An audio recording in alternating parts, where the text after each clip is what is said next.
Kinumpirma ng dating kalihim ng Department of Agriculture na ang mga nalulumang bigas ng National Food Authority ang ibinagsak presyo na 20 pesos kada kilo.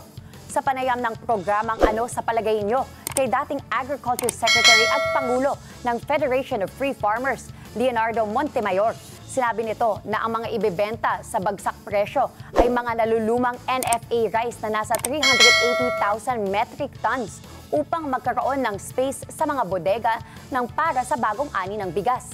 Gayunman, maaaring hindi na masarap, subalit fit for consumption pa ang mga ito dahil noong isang taon lamang binili.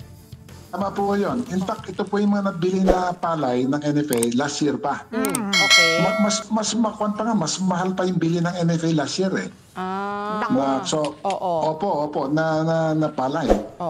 Ngayon, habang tumatagal yan sa bodega ng NFA, siyempre lumuluma yan. Yung ibang palay dyan, hindi na maganda yung itsura, maaaring hindi na masarap kainin. So, the sooner the NFA can unload these old stocks, the better. At the same time, pag nakapag-unload sila, nakapag-decongest ang bodega, they can buy more palay na bagong ani ng farmers. Ganun po. So I think that's the most immediate reason kung bakit hindi kasi nagtagumpay yung benta po ng bigas. Wala at sa mga LGU. sa LGU. So ito naisip nila. Naniniwala rin ang dating DA official na dapat inagapan ang mga decongestion sa mga bodega, lalo na't nasa 380,000 metrikong tonelada ang dapat ma-dispose, habang ang Visayas region ang makikinabang sa nasabing bagsak presyo ng bigas.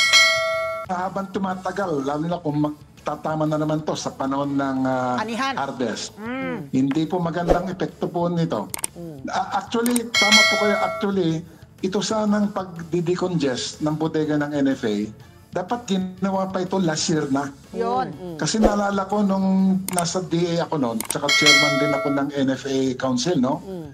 We make sure that before the next harvest comes, ay halos wala nang laman dapat o kukunti na lang ang laman ng bodega ng NFA.